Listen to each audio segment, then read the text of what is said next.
Hi, I'm Sophie and from China Daily at the 2016 Global Sources Gifts and Home Show.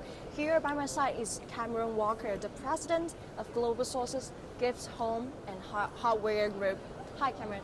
Hi, welcome you and welcome all your viewers to the show. It's great to have you. And also welcome you to join us. Thank you. Firstly, for the first-time audiences, could you firstly brief us the basic background about this show? Okay, well this show has been going on for more than 10 years here at the AsiaWorld-Expo in Hong Kong. This year we have over 1,000 booths of gifts and home products. Our positioning in the market is that we spend 6 months of the year. We hold this show in October and April every year, and we spend the other 6 months looking for the best products in Asia usually, and mostly in China. The best, the most innovative, and recently the most kind of environmentally friendly and smart products to bring to the show. And we try to get the best B2B buyers around the world to come and see those products. As we can see now, there are so many visitors now. So in your eyes, what kind of peculiarity of the Global Sources show to attract them here? Like I said, our positioning in the market is that we want new products here. We want the most creative products, we want the most environmentally friendly, and we want this, recently, the smartest products. So I think that, there's a lot of shows in Asia and around the world. When we interview the buyers, they tell us that they come to our show because our show allows them to see what's new in the market in the least, the shortest possible time, and in the the smallest area possible.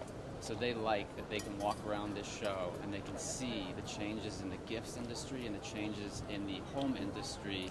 For the last 6 months, they can see all the important new products. So you mean it is also the standard you choose the suppliers for the show, right? Absolutely. When this show ends, the next 6 months we'll be preparing for the next show, looking all over China and all over Asia for the gift suppliers and the home suppliers who have the best and the newest products. The industry is always innovating. There's thousands of suppliers that are always having new products come out, and it's our job to find those for the buyers, and the buyers appreciate that we can do that for them. But actually, as a layman, I think gifts and home is a quite traditional industry with a long history. So how GS can innovate within the industry? Well, I think it's not so much about us innovating. It's about finding the suppliers that are innovating. Yes. And I think we've been able to do that. I think if we have many buyers who have come every show for the last 10 years. And why do they keep coming? Because the suppliers are kind of changing their product lines. I think if we look back over the last 10 years, the way that people live has changed a lot. Some of the style trends have changed. The trend to smart. So 10 years ago there was basically no smartphones. Now there's smartphones. We have a lot of smart home products coming out. So I think it's a little bit of a misnomer to kind of think that it's a traditional industry. It is, but the suppliers who are doing the best, they are really with the design trends, and they're constantly innovating and constantly changing to new products. So it's really exciting, actually. So in your eyes, can you enlighten us what's the immersion, cutting-edge trends within the gifts industry and home industry?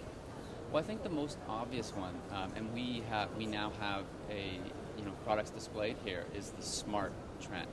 So we, for this show, this fall, we have the first time we have the Smart Living Pavilion, and also in cooperation with the Hong Kong Science Park, we have an experience zone for smart living to show off a lot of these products. So there you can see that there's a lot of traditional products, be it in the living room or the kitchen or the bathroom, that maybe haven't changed a lot for the last 5 years, but now they're starting to incorporate technology. So we have mirrors that have touch screens embedded in them, so people can surf the internet while they're doing their hair in the bathroom. Or we have doorbells that are now app enabled. So there's a lot of, I'd say that's the kind of, at least the sexiest trend that we can see that's really changing really quickly, that suppliers and buyers are really trying to understand. And as global sources, we try to give them a platform. So, every 6 months they can come together and talk in person. And then after the show, they can use our website and our apps to keep communicating and kind of keep learning about their industries. Okay, because you mentioned the Smart Living Pavilion, so let's get deeper into it. Could you please specifically tell us what's the main function of, I know, the visitors and for exhibitors? Well, what's the main function? I think, like I said, this is the first time that we've had this. So I think this is an upcoming industry. It's really quite new, but everyone can see the trend is going that way. So we want to create a platform, in person at the show, and then afterwards through our tools to allow suppliers and buyers to communicate. We talk to China suppliers, every day, 365 days a year. We also talk to buyers. In this industry, what we find is that actually the suppliers need to understand more about the needs of the buyers because it's changing very quickly. And the buyers also want to understand more about the capabilities of the suppliers. Maybe before, these suppliers were all manufacturing hardware. Now there's a software component to these products. Are these suppliers able to integrate software and hardware? So I think for this first time, it's really important to get these two groups together and have them start to talk. First offline at our show, face to face, and then later on online, in our app and on our website. So it's really exciting to be able to facilitate that communication and take this kind of new and fledgling industry forward.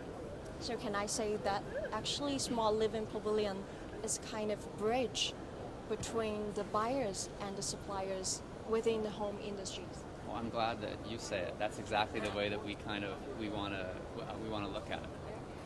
I know, smart living, of course, it will make people's life easier, but I think it will be more likely that people's private data will be exposed in some ways. So how can these suppliers and manufacturers can balance between the functionality, the smart trend, and people's privacy? There's definitely a balance there. I mean, like I said, we're taking the first step here.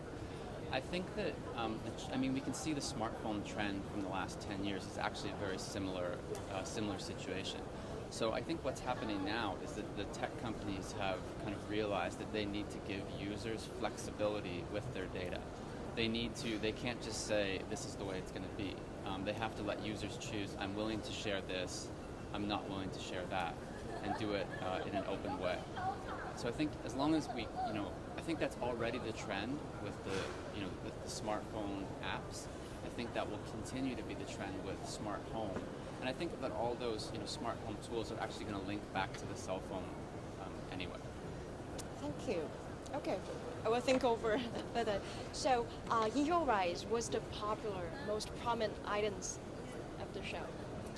Well, so this morning and yesterday, when the suppliers were setting up, we kind of had a chance to look around. Right now, we're sitting in the Living and Giving Experience Zone, where we've actually done a lot of curation. So what we've done is we've looked, the last 6 months, we've looked around for products, and we've brought a bunch of them, right here. So, right behind our camera here, I just saw this morning, I've seen a lot of buyers looking at this. This is an example of a traditional product that actually is pretty cool. So there's a map over there. It's a world map, wall size, and what it is, it's kind of like a lottery ticket. So it has a covering, like a scratch covering over top. I'm not sure if I'm describing it well, but when you visited a country on the map, you can scratch off the top of the map, just like a lottery ticket, and it's very colorful. So that I've seen a lot of buyers looking at this morning. It's also an example of a very traditional product that actually is very creative. So I think that's something that we can highlight. But there's thousands of products like that at the show. But it's a good example of kind of innovation within a traditional category. I'm so looking forward to it. Right. So let's get back to the Gibson Home Show. So what's your next move, your future development plan next year's this show? So I think the key for us is going to be bringing more and better suppliers here. So we will continue to spend the next 6 months talking to suppliers, looking.